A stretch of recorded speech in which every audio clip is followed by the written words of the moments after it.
Continuação do livro O Evangelho segundo o Espiritismo, de Allan Kardec, capítulo 5, O Suicídio e a Loucura. Ponto 14. A calma e a resignação, auridas da maneira de considerar a vida terrestre e da confiança no futuro, dão ao espírito uma serenidade que é o melhor preservativo contra a loucura e o suicídio. Com efeito, é certo que a maioria dos casos de loucura se deve à comoção produzida pelas vicissitudes que o homem não tem a coragem de suportar. Ora, se encarando as coisas deste mundo da maneira porque o Espiritismo faz que ele a considere, o homem recebe com indiferença, mesmo com alegria, os reveses e as decepções que o houvera desesperado noutras circunstâncias. Evidente se torna que essa força, que o coloca acima dos acontecimentos, lhe preserva de abalos à razão, os quais, se não fora isso, o conturbariam. Ponto 15. O mesmo ocorre com o suicídio, posto de lado os que dão em estado de embriaguez e de loucura, aos quais se pode chamar de inconscientes. É incontestável que tem eles sempre por causar descontentamento, quaisquer que sejam os motivos particulares que se apontem. Ora, aquele que está certo de que só é desventurado por um dia e que melhores serão os dias que hão de vir, enche-se facilmente de paciência. Só se desespera quando nenhum termo divisa para os seus sofrimentos. E que é a vida humana com relação à eternidade, senão bem menos que um dia? Mas, para o que não crê na eternidade e julga que com a vida tudo se acaba, os infortúnios e as aflições o acribulham. Unicamente na morte vê uma solução para suas amarguras. Nada esperando, acha muito natural, muito lógico mesmo, abreviar pelo suicídio as suas misérias. Ponto 16.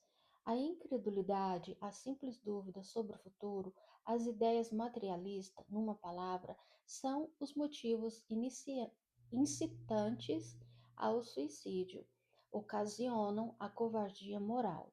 Quando homens de ciência, apoiados na autoridade do seu saber, se esforçam por provar aos que ouvem ou leem que estes nada têm a esperar depois da morte.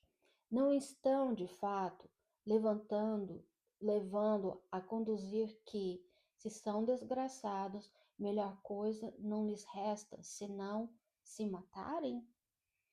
Que lhes poderia dizer para desviá-los dessa consequência? Que compensação lhes podem oferecer?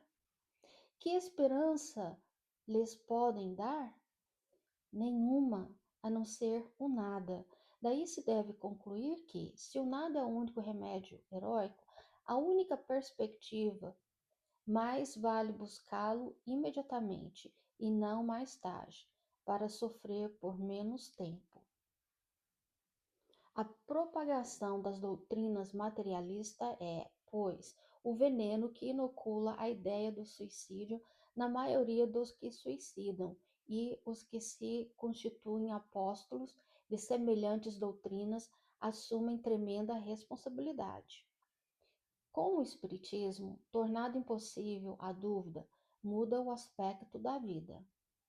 O crente sabe que a existência se prolonga indefinidamente para lá do túmulo, mas em condições muito diversas, donde a paciência e a resignação que o afastam muito naturalmente de pensar no suicídio, donde, em suma, a coragem moral. Ponto 17. O Espiritismo ainda produz, sob esse aspecto, outro resultado igualmente positivo e talvez mais decisivo. Apresenta-nos os próprios suicidas, a informar-nos da situação desgraçada em que encontram e a provar que ninguém viola impunemente a lei de Deus, que proíba a um homem encurtar a sua vida.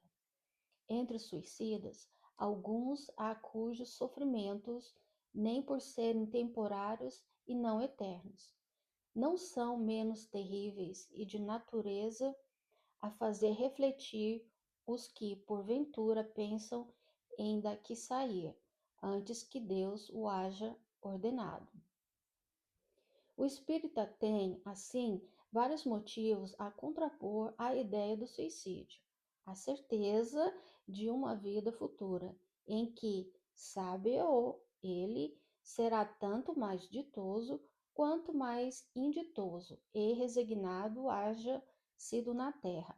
A certeza de que, abreviando seus dias, chega precisamente o resultado oposto ao que esperava, que se liberta de um mal para incorrer no mal pior, mais longo e mais terrível, que se engana imaginando que, com o matar-se, vai mais depressa para o céu, que o suicídio é um obstáculo a que no outro mundo ele se reúna aos que foram objeto de suas afeições e aos quais esperava encontrar, donde a consequência de que o suicídio, só lhe trazendo decepções, é contrário aos seus interesses.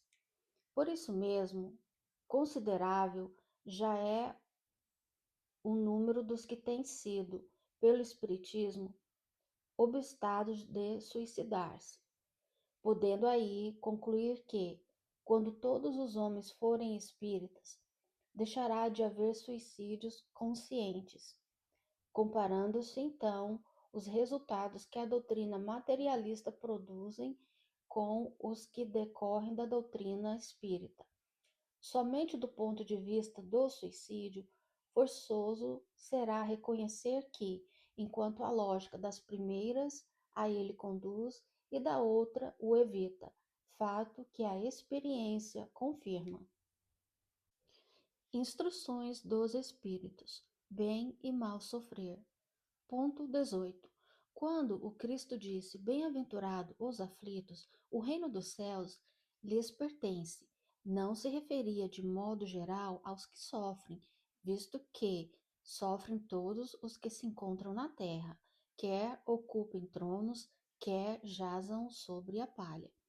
Mas há poucos sofrem bem. Poucos compreendem que somente as provas bem suportadas podem conduzi-los ao reino de Deus.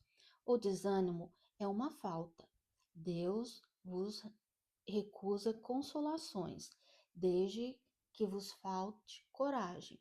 A prece é um apoio para a alma, contudo, não basta. É preciso tenha por base uma fé viva na vontade de Deus. Ele já muitas vezes vos disse que não coloca fardos pesados em ombros fracos. O fardo é proporcionado às forças, como a recompensa o será a resignação e a coragem. Mais opulenta será a recompensa do que a penosa aflição. Cumpre, porém, merecê-la, e é para isso que a vida se apresenta cheia de tribulações. O militar, que não é mandado para as linhas de fogo, fica descontente, porque o repouso no campo nenhuma ascensão de posto lhe faculta. Sede, pois, como militar, e não desejeis um repouso em que o vosso corpo se enervaria e se entorpeceria a vossa alma. Alegrai-vos quando Deus vos enviar para a luta. Não consiste esta no fogo da batalha, mas nos amargores da vida, em que, às vezes, de mais coragem se há mister do que num combate sangrento. Porquanto, não é raro que aquele que se mantém firme em presença do inimigo fraqueje nas tenazes de uma pena moral. Nenhuma recompensa obtém o homem por essa espécie de coragem, mas Deus lhe reserva palmos de vitória e uma situação gloriosa.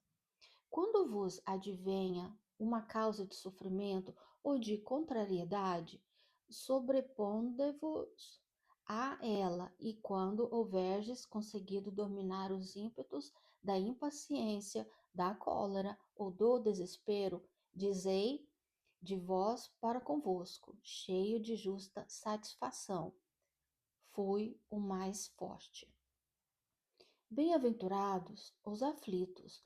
Pode então traduzir-se assim: bem-aventurados os que têm ocasião de provar sua fé, sua firmeza, sua perseverança e sua submissão à vontade de Deus, porque terão centuplicada a alegria que lhes falta na terra, porque Deus do labor virá o repouso.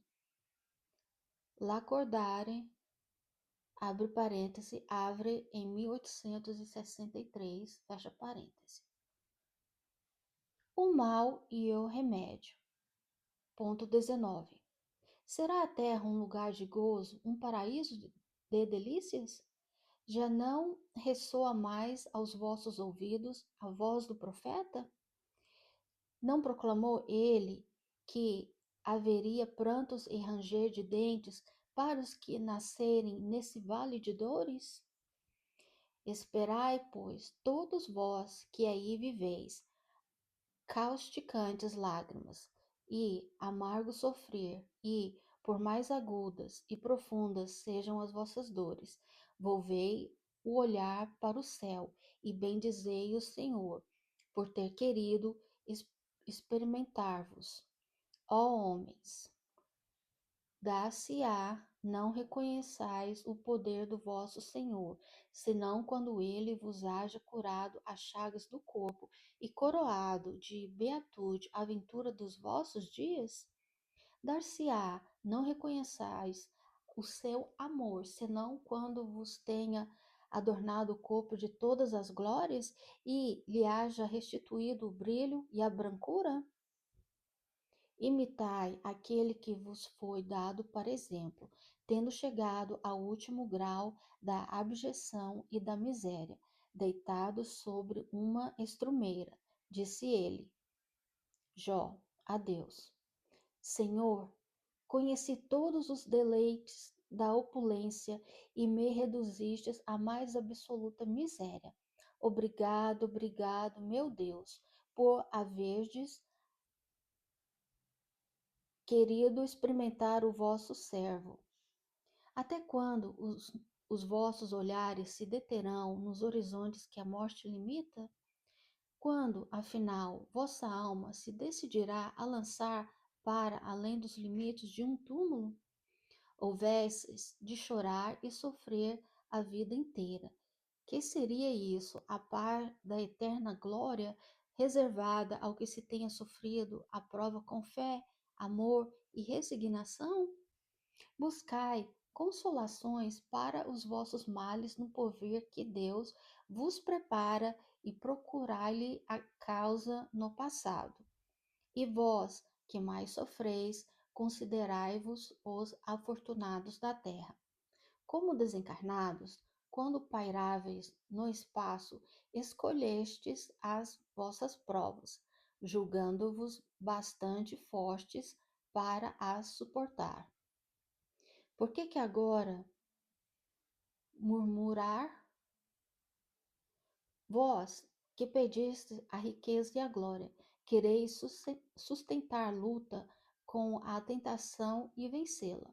Vós, que pedistes para lutar de corpo e espírito contra o mal e físico, o mal moral e físico. Sabieis que quanto mais forte fosse a prova, tanto mais gloriosa a vitória, e que, se triunfasseis, embora devesse o vosso corpo parar numa estrumeira, dele, ao morrer, se desprenderia uma alma de rutilante alvura e purificada pelo batismo da expiação e do sofrimento.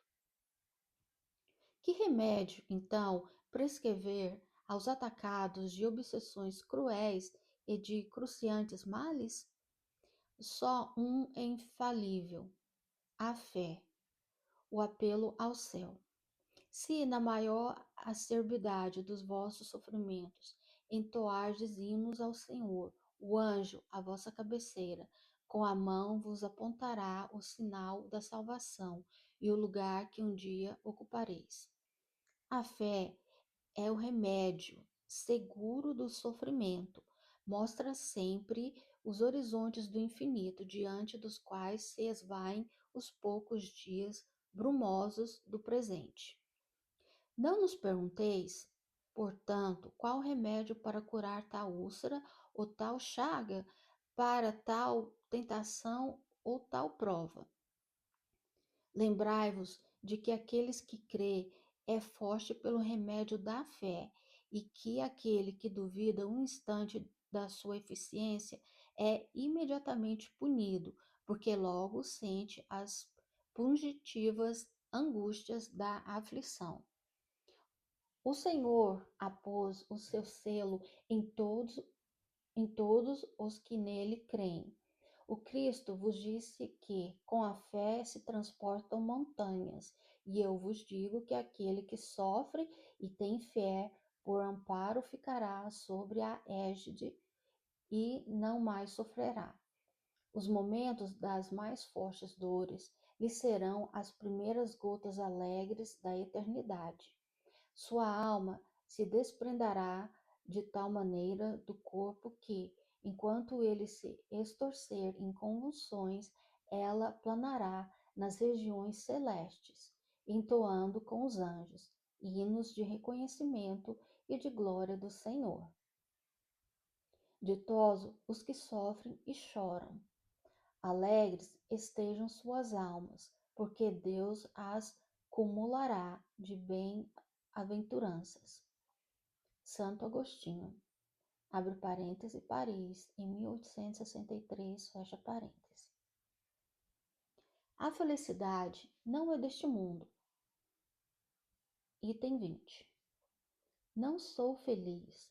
A felicidade não foi feita para mim, exclama geralmente o homem em todas as posições sociais.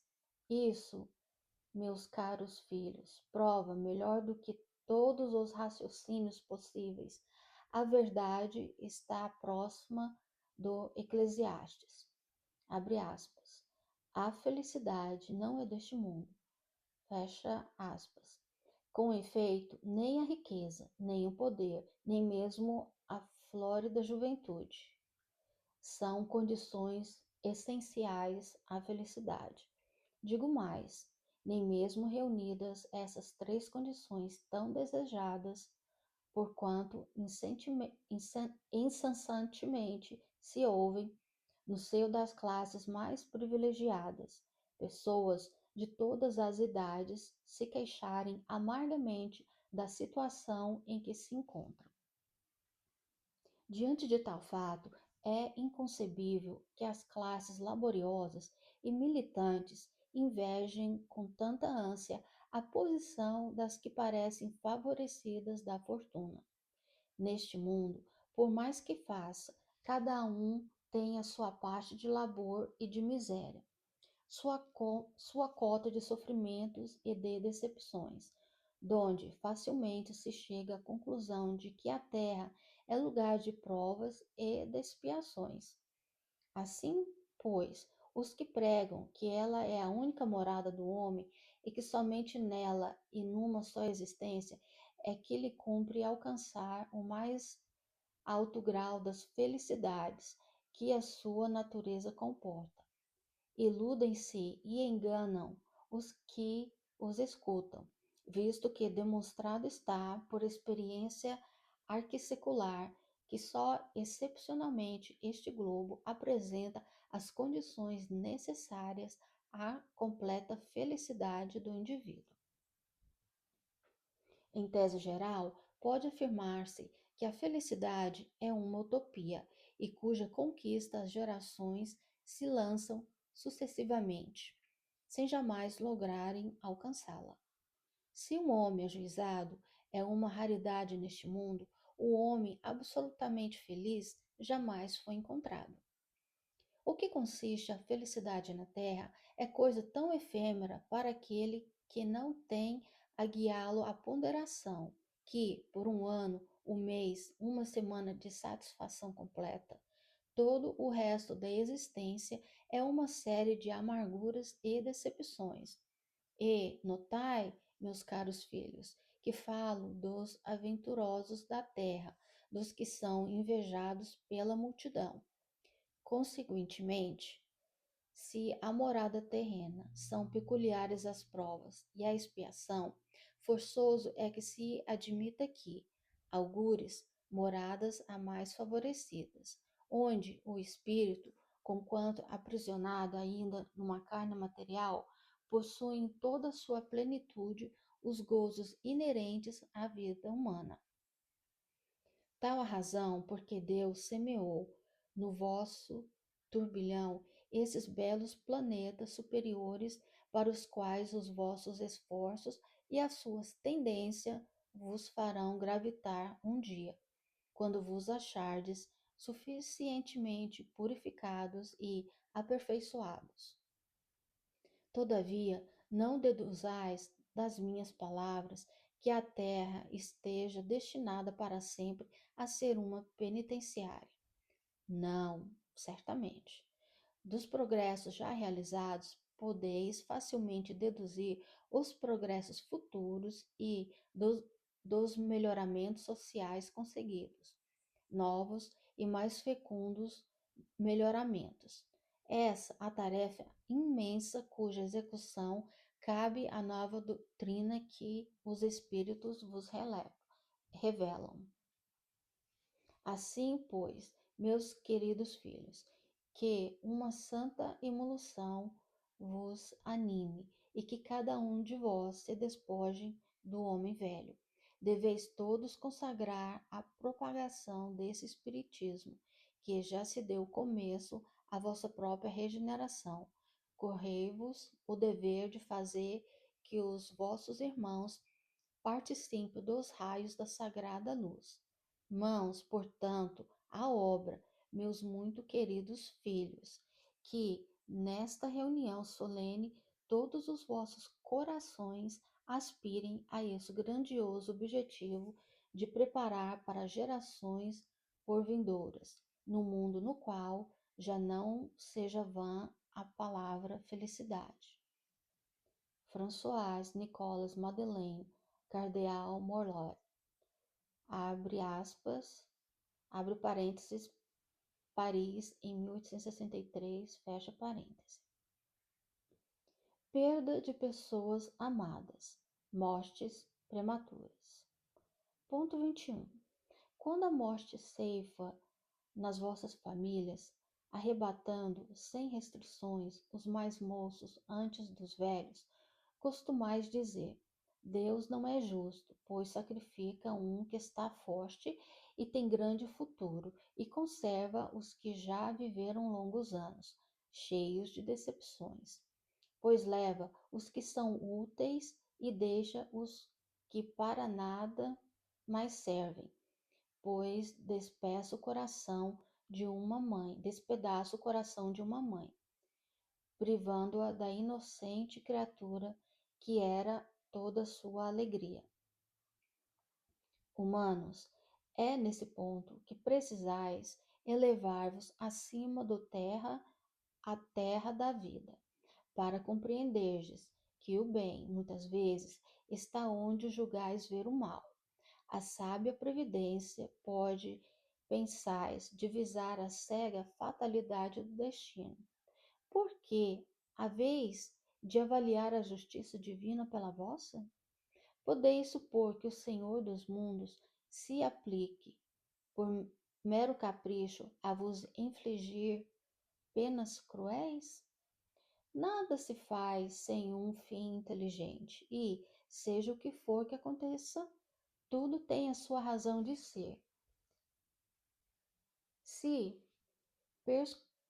perscrutasseis melhor todas as dores que vos advêm, Nelas encontrareis sempre a razão divina, razão regeneradora, e os vossos miseráveis interesses se tornariam de tão secundária consideração que os atir, atirareis para o último plano. Crede-me, a morte é preferível numa encarnação de 20 anos a esses vergonhosos desregramentos que pugem famílias respeitáveis, desaceleram corações de mães e fazem que antes do tempo embraqueçam os cabelos dos pais. Frequentemente, a morte prematura é um grande benefício que Deus concede àquele que se vai e que assim se preserva das misérias da vida ou das seduções que talvez lhe acarretassem a perda.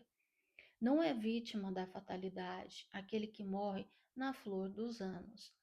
É que Deus julga não convir que ele permaneça mais tempo na terra. É uma horrenda desgraça, dizeis, ver cortado o fio de uma vida tão prenhe de esperanças. De que esperanças falais? Das da terra, onde o liberto houvera podido brilhar, abrir caminho e enriquecer? Sempre essa visão estreita, incapaz de elevar-se acima da matéria. Sabeis qual teria sido a sorte dessa vida, ao vosso parecer tão cheia de esperanças? Quem vos diz que ela não seria saturada de amarguras? Desdenhais, então, das esperanças da vida futura, ao ponto de lhe preferires a vida efêmera que arrastais na terra? Supondes, então, que mais vale uma posição elevada entre os homens do que entre os espíritos bem-aventurados? Em vez de vos queixardes, regozijai-vos quando praz a Deus retirar deste vale de misérias um de seus filhos. Não será egoístico desejardes de que ele ainda continuasse para sofrer convosco? Ah, essa dor se concebe naquele que carece de fé e que vê na morte uma separação eterna.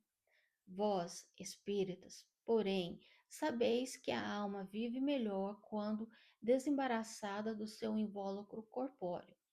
Mães, sabei que vossos filhos bem-amados estão perto de vós.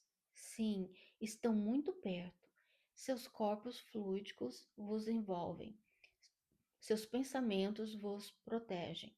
A lembrança que deles guardais os transporta de alegria, mas também as vossas dores desarrazoadas os aflige, porque denotam falta de fé e exprimem uma revolta contra a vontade de Deus. Vós que compreendeis a vida espiritual, escutai as pulsações do vosso coração, a chamar esses entes bem-amados, e se pedirdes a Deus que vos abençoe, em vós sentireis fortes consolações, dessas que secam as lágrimas. Sentireis aspirações grandiosas, que vos mostrarão o porvir que o soberano Senhor prometeu. Sanson, ex-membro da Sociedade Espírita de Paris, abre parêntese, 1863, fecha parêntese. Se fosse um homem de bem, teria morrido. Ponto 22. Falando de um homem mau que escapa de um perigo, costumais dizer: se fosse um homem bom, teria morrido. Pois bem, assim falando, dizeis uma verdade, pois, com efeito, muito a miúde sucede dar Deus a um espírito de progresso ainda incipiente, prova mais longa, do que a um bom que, por prêmio do seu mérito, receberá a graça de ter tão curta quanto possível a sua provação. Por conseguinte, quando vos utilizais daquele axioma, não suspeitais de que proferis uma blasfêmia. Se morre um homem de bem, cujo vizinho é mau homem, logo observais, antes fosse este. Enunciais uma enormidade, porquanto aquele que parte concluiu a sua tarefa, e o que fica talvez não haja principiado a sua. Porque, então, havereis de querer que ao mal faltasse tempo para terminá-la e que o outro permanecesse preso à gleba terrestre?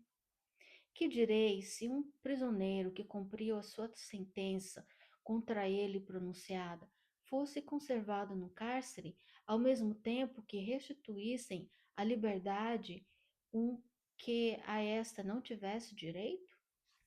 Ficai sabendo que a verdadeira liberdade para o espírito consiste no rompimento dos laços que o prendem ao corpo e que, enquanto vos achardes na terra, estareis em cativeiro. Habituai-vos a não censurar o que não podeis compreender e crede que Deus é justo em todas as coisas. Muitas vezes, o que vos parece um mal é um bem, tão limitadas. No entanto, são as vossas faculdades que o conjunto do grande todo não o aprendem os vossos sentidos obtusos. Esforçai-vos por sair pelo pensamento da vossa acanhada esfera, e, à medida que vos elevardes, diminuirá para vós a importância da vida material que, nesse caso, se vos apresentará como simples incidente no curso infinito da vossa existência espiritual, única existência verdadeira.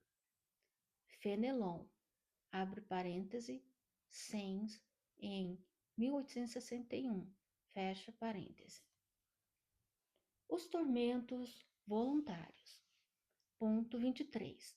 Vive um homem incessantemente em busca da verdade, que também incessantemente lhe foge, porque felicidade sem mescla não se encontra na terra. Entretanto, malgrado as vicissitudes que formam o cortejo inevitável da vida terrena, poderia ele, pelo menos, gozar de relativa felicidade, se não a procurasse nas coisas perecíveis e sujeitas às mesmas vicissitudes, isto é, nos gozos materiais, em vez de a procurar nos gozos da alma, que são um prelibar dos gozos celestes, imperecíveis, em vez de procurar a razão do coração, única felicidade real neste mundo, que se mostra ávido de tudo, o que o agitará e turbará, e coisa singular. O homem, como que de intento, cria para si tormentos, que está nas suas mãos evitar. Haverá maiores do que os que derivam da inveja e do ciúme? Para o invejoso e o ciumento, não há repouso. Estão perpetuamente febricitantes. O que não tem e os outros possuem lhes causam insônias. Dão-lhes vertigem os êxitos dos seus rivais. Toda a emulação para eles se resume em eclipsar os que lhes estão próximos. Toda a alegria em excitar nos que lhes assemelham pela insensatez. A raiva do ciúme que os devora. Pobres insensatos, com efeito, que não imaginam sequer que, amanhã, talvez, terão de largar todas as frioleiras cuja cobiça lhes envenena a vida. Não é a eles, de certo, que se complicam estas palavras. Bem-aventurados os aflitos, pois que serão consolados, visto que as suas preocupações não são aquelas que têm no céu as compensações merecidas. De que tormentos, ao contrário, Se poupa aquele que sabe contentar-se com o que tem, que nota sem inveja o que não possui, que não procura parecer mais do que é. Esse é sempre rico, porquanto lhe olha debaixo de si e não para cima. Vê sempre criaturas que têm menos do que ele. É calmo, porque não cria para si necessidades quiméricas, e não será uma felicidade a calma. Em meio das tempestades da vida, Fénelon, abre parêntese, Lyon, em 1860, fecha parêntese. A desgraça real. Ponto 24. Toda gente fala da desgraça. Toda gente já sentiu e julga conhecer-lhe o caráter múltiplo. Venho eu dizer que quase toda gente se engana e que a desgraça real não é absolutamente o que os homens, isto é, os desgraçados, o supõem. Eles a veem na miséria, no fogão sem lume, no credor que ameaça, no berço de que o anjo sorridente desapareceu, nas lágrimas, no efêmero, no féretro que se acompanha de cabeça descoberta e com o coração despedaçado, na angústia da traição, na desnudação do orgulho que desejara envolver-se em púrpura e mal oculta sua nudez sob os andrajos da vaidade. A tudo isso e muitas coisas mais se dá o nome de desgraça na linguagem humana. Sim, é desgraça para os que só veem o presente, a verdadeira desgraça. Porém, está nas consequências de um fato mais do que o próprio fato. Dizei-me se um acontecimento considerado ditoso na ocasião, mas que arrecata consequências funestas, não é realmente mais desgraçado do que outro que o princípio causa viva contrariedade e acaba produzindo o bem. Dizei-me que a tempestade que vos arranca as árvores mais que saneia o ar, dissipando os miasmas insalubres que causariam a morte. Não é antes uma felicidade do que uma infelicidade. Para julgarmos de qualquer coisa, precisamos ver as consequências. Assim, para bem apreciarmos o que, em realidade, é ditoso ou inditoso para um homem, precisamos transportar-nos para além desta vida, porque é lá as consequências que fazem sentir. Ora, tudo que chama infelicidade, segundo as acanhadas vistas humanas, cessa com a vida corporal e encontra sua compensação na vida futura. Vou revelar-vos a infelicidade sob uma nova forma, sob a forma bela e florida, que acolheis e desejais com todas as veras de vossas almas iludidas. A infelicidade é a alegria, é o prazer, é o tumulto, é a vã agitação, é a satisfação louca da vaidade, que fazem calar a consciência, que comprimem a ação do pensamento, que atordoam o homem com relação ao seu futuro. A infelicidade é o ópio do esquecimento que ardemente procurais conseguir. Esperai vós, que chorais, tremei vós, que rides, pois o vosso corpo está satisfeito.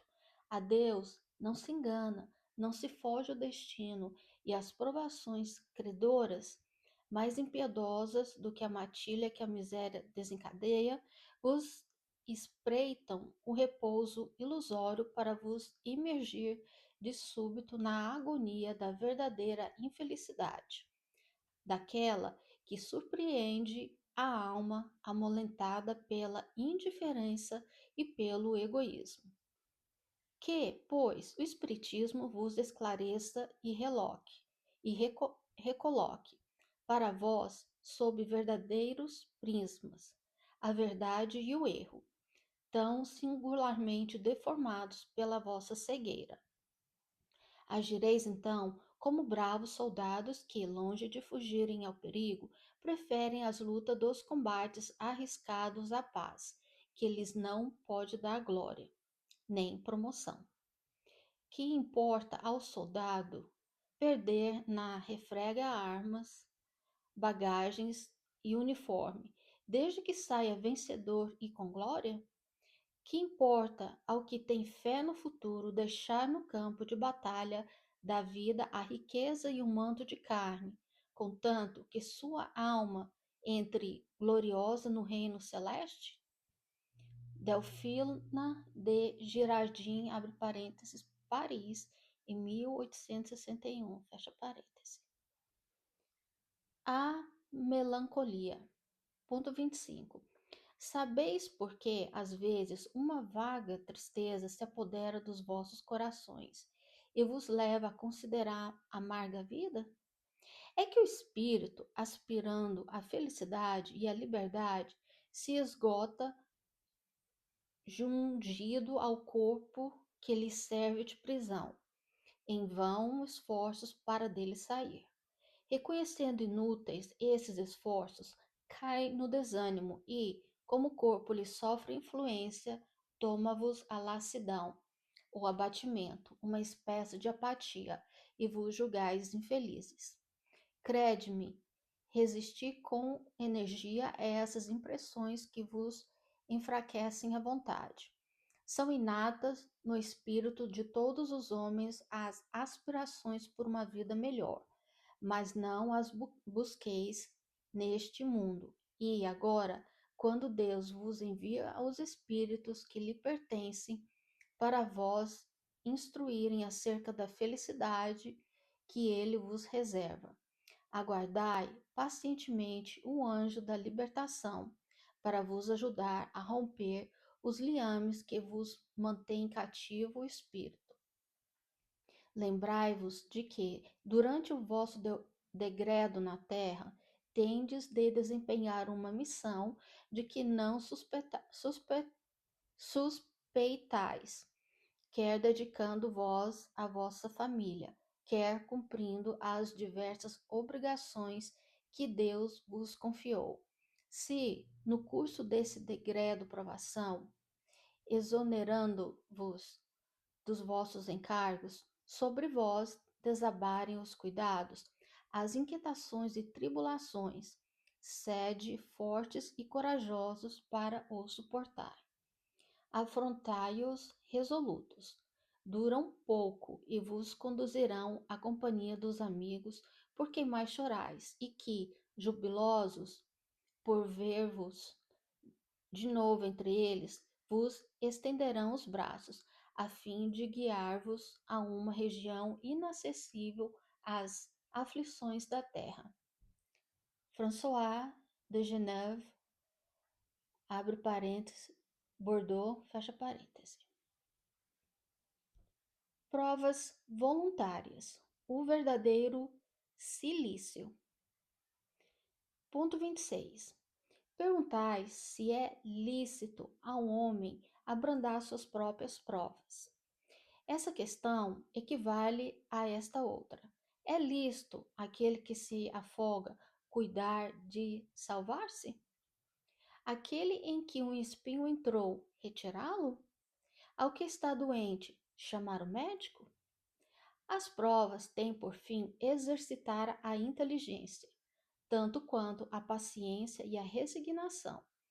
Pode dar-se que um homem nasça em posição penosa e difícil, precisamente para se ver obrigado a procurar meios de vencer as dificuldades.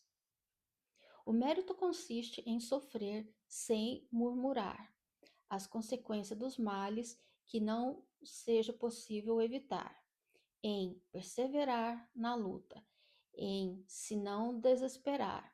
Se não é bem sucedido, nunca, porém, numa negligência que seria mais preguiça do que virtude. Essa questão dá lugar naturalmente a outra, pois, se Jesus disse: Bem-aventurados aflitos, haverá mérito em procurar alguém, aflições que lhe agravem as provas por meio de sofrimentos voluntários? A isso responderei muito positivamente. Sim, há grande mérito quando os sofrimentos e as privações objetivam o bem do próximo, porquanto é a caridade pelo sacrifício. Não, quando os sofrimentos e as privações somente objetivam o bem daquele que a si mesmo as aflige, porque aí só há egoísmo por fanatismo. Grande distinção cumpre aqui se faça. Pelo que vos respeita pessoalmente, contentai-vos com as provas que Deus vos manda e não lhes aumenteis o volume, já de si por vezes tão pesado. Aceitá-las sem queixumes e com fé, eis tudo o que de vós exige ele. Não fracassais o vosso corpo com privações inúteis e macerações sem objetivo, pois que necessitais de todas as vossas forças para cumprirdes a vossa missão de trabalhar na terra. Torturar e martirizar voluntariamente o vosso corpo é contravir a lei de Deus, que vos dá meios de o sustentar e fortalecer. Enfraquecê-lo sem necessidade é um verdadeiro suicídio. Usai, mas não abuseis, tal a lei. O abuso das melhores coisas tem a sua punição nas inevitáveis consequências que acarreta. Muito diverso é o que ocorre quando o homem impõe a si próprio sofrimentos para o alívio do seu próximo. Se suportardes o frio e a fome para aquecer e alimentar alguém que precise ser aquecido e alimentado, e se o vosso corpo disso se ressente, fazeis um sacrifício que Deus abençoa. Vós, que deixais os vossos aposentos perfumados para irdes à mansarda infecta, levar a consolação. Vós, que sujais as mãos delicadas, pensando chagas. Vós, que vos privais do sono para velar a cabeceira de um doente, que apenas é vosso irmão em Deus. Vós, enfim, que despendeis a vossa saúde na prática das boas obras, tendes em tudo isso o vosso cilício, verdadeiro e abençoado cilício, visto que os gozos do mundo não vos secaram o coração, que não adormecestes no seio das volúpias enervantes da riqueza. Antes vos constituístes anjos consoladores dos pobres deserdados. Vós, porém, que vos retirais do mundo, para lhe evitar as seduções e viver no insulamento. Que utilidade tendes na terra? Onde a vossa coragem nas provações, uma vez que fugis à luta e desertais do combate? Que quereis um cilício? Aplicai-o às vossas almas, e não aos vossos corpos. Mortificai o vosso espírito, e não a vossa carne. Fustigai o vosso orgulho. Recebeis sem murmurar as humilhações. Flagiciai o vosso amor próprio. Enrijevai-vos contra a dor da injúria e da calúnia, mais pungente do que a dor física. Aí tendes o verdadeiro cilício, cujas feridas vos serão contadas, porque atestarão a vossa coragem e a vossa submissão à vontade de Deus. Um anjo guardião, abre parêntese, Paris, em 1863, fecha parêntese. Dever-se-á por termo as provas do próximo? Item 27. Deve alguém pôr termo às provas do seu próximo quando o pousa ou deve, para respeitar os desígnios de Deus, deixar que sigam seu curso? Já vos temos dito e repetido muitíssimas vezes que estais nessa terra de expiação para concluirdes as vossas provas. e que tudo que vos sucede é consequência das vossas existências anteriores. São os juros da dívida que tendes de pagar. Esse pensamento, porém, provoca em certas pessoas reflexões que devem ser combatidas, devido aos funestos efeitos que poderiam determinar. Pensam alguns que, estando-se na terra para espiar, cumpre que as provas sigam seu curso. Outros há, mesmo, que vão até o ponto de julgar que não só nada devem fazer para as atenuar, mas que, ao contrário, devem contribuir para que elas sejam mais proveitosas, tornando-as mais vivas. Grande erro. É certo que as vossas provas têm de seguir o curso que lhes traçou Deus. Dar-se-á, porém, conheceis esse curso? Sabeis até onde têm elas de ir? E se o vosso Pai misericordioso não terá dito ao sofrimento de tal ou tal de vossos irmãos, não irás mais longe. Sabeis se a providência não vos escolheu, não como instrumento de suplício, para agravar os sofrimentos do culpado, mas como o bálsamo da consolação para fazer cicatrizar as chagas que a sua justiça abrirá? Não digais, pois, quando virdes atingido um dos seus irmãos, é a justiça de Deus. Importa que siga o seu curso. Dizei antes, vejamos que meios o Pai misericordioso me pôs ao alcance para suavizar o sofrimento do meu irmão. Vejamos se as minhas consolações morais, o meu amparo material ou os meus conselhos poderão ajudá-lo a vencer essa prova com mais alegria, paciência e resignação. Vejamos, mesmo, se Deus não me pôs nas mãos os meios de fazer que cesse esse sofrimento. Se não deu a mim também como prova, como expiação talvez deter o mal e substituí-lo pela paz. Ajudai-vos, pois, sempre mutualmente nas vossas respectivas provações, e nunca vos considereis instrumentos de tortura. Contra essa ideia deve revoltar-se todo homem de coração, principalmente todo espírito. Enquanto este, melhor do que qualquer outro, deve compreender a extensão infinita da bondade de Deus. Deve o espírita estar compenetrado de que a sua vida toda tem de ser um ato de amor e de devotamento, que faça ele o que fizer para se opor às decisões do Senhor, estas se cumprirão. Pode, portanto, sem receio, empregar todos os esforços por atenuar o amargor da expiação, certo, porém, de que só Deus cabe detê-la ou prolongá-la, conforme julgar conveniente. Não haveria imenso orgulho da parte do homem em se considerar no direito de, por assim dizer, revirar a arma dentro da ferida? De aumentar a dose do veneno nas vísceras daquele que está sofrendo, sob o pretexto de que tal é a sua expiação? Ó, considerai-vos sempre como instrumento para fazê-la cessar.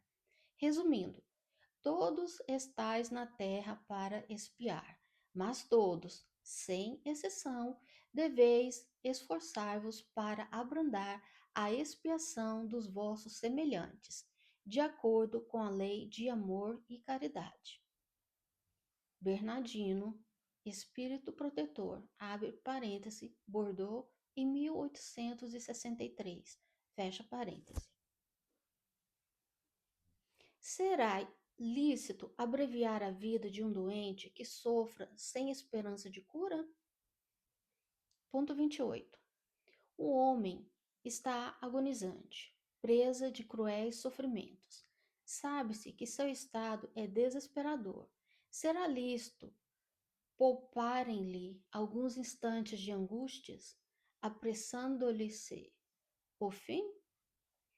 Quem vos diria o direito de prejulgar os desígnios de Deus?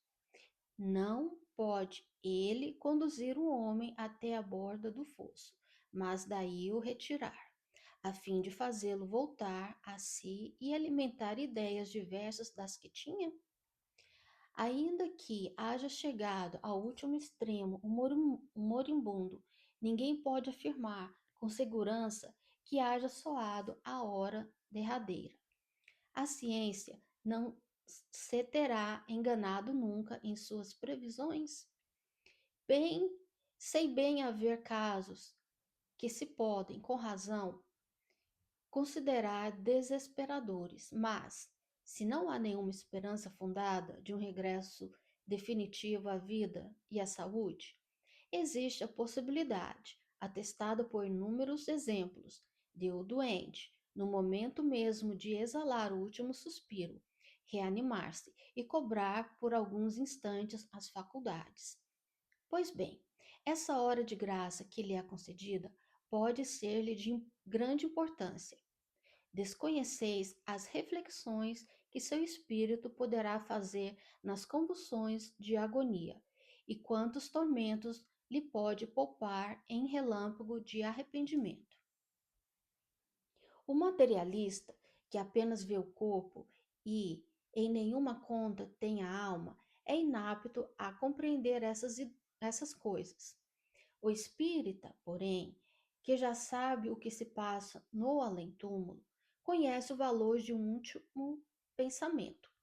Minorai os derradeiros sofrimentos, quando o puderdes, mas guardai-vos de abreviar a vida, ainda que de um minuto, porque esse minuto pode evitar muitas lágrimas no futuro. São Luís, abre parêntese, Paris, em 1860, fecha parêntese. Sacrifício da própria vida. Item 29. Aquele que se acha desgostoso da vida, mas que não quer extingui-la por suas próprias mãos, será culpado se procurar a morte no campo de batalha com o propósito de tornar útil sua morte? Que o homem se mate ele próprio, ou faça que outrem o mate. Seu propósito é sempre cortar o fio da existência. Há, por conseguinte, suicídio intencional, de não, se não de fato. É ilusória a ideia de que sua morte servirá para alguma coisa. Isso não passa de pretexto para colorir o ato e escusá-lo aos seus próprios olhos. Se ele desejasse seriamente servir ao seu país, cuidaria de viver para defendê-lo, não procuraria morrer, pois que, morto, de nada mais lhe serviria. O verdadeiro devotamento consiste em não temer a morte, quando se trate de ser útil, em afrontar o perigo, em fazer de antemão e sem pesar o sacrifício da vida, se for necessário, mas buscar a morte com premeditada intenção, expondo-se a um perigo, ainda que para prestar serviço anule o mérito da ação. São Luís, abre parêntese, Paris, em 1860, fecha parêntese. Item 30. Se um homem se expõe a um perigo iminente para salvar a vida a um dos seus semelhantes, sabendo de antemão que sucumbirá, pode o seu ato ser considerado suicídio? Desde que o ato não entre a intenção de buscar a morte, não há suicídio, e sim apenas devotamento e abnegação, embora também haja certeza de que morrerá. Mas quem pode ter essa certeza? Quem poderá dizer que a providência não reserva um inesperado meio de salvação para o momento mais crítico? Não poderia ela levar, mesmo aquele que se achasse diante da boca de um canhão? Pode muitas vezes dar-se que ela queira levar ao extremo limite a prova da resignação e, nesse caso, uma circunstância inopinada desvia o golpe fatal. São Luís, abre parêntese, Paris, em 1860, fecha parêntese. proveito dos sofrimentos para outrem. Ponto 31. O que aceitem, resignados, os sofrimentos, por submissão à vontade de Deus, e tendo em vista a felicidade futura, não trabalham somente em seu próprio benefício? Poderão tornar seus sofrimentos proveitosos a outrem? Podem esses sofrimentos ser de proveito para outrem, material e moralmente. Materialmente, se, pelo trabalho, pelas privações e pelos sacrifícios que tais criaturas se imponham, contribuem para o bem-estar material de seus semelhantes. Moralmente, pelo exemplo que elas oferecem de sua submissão à vontade de Deus.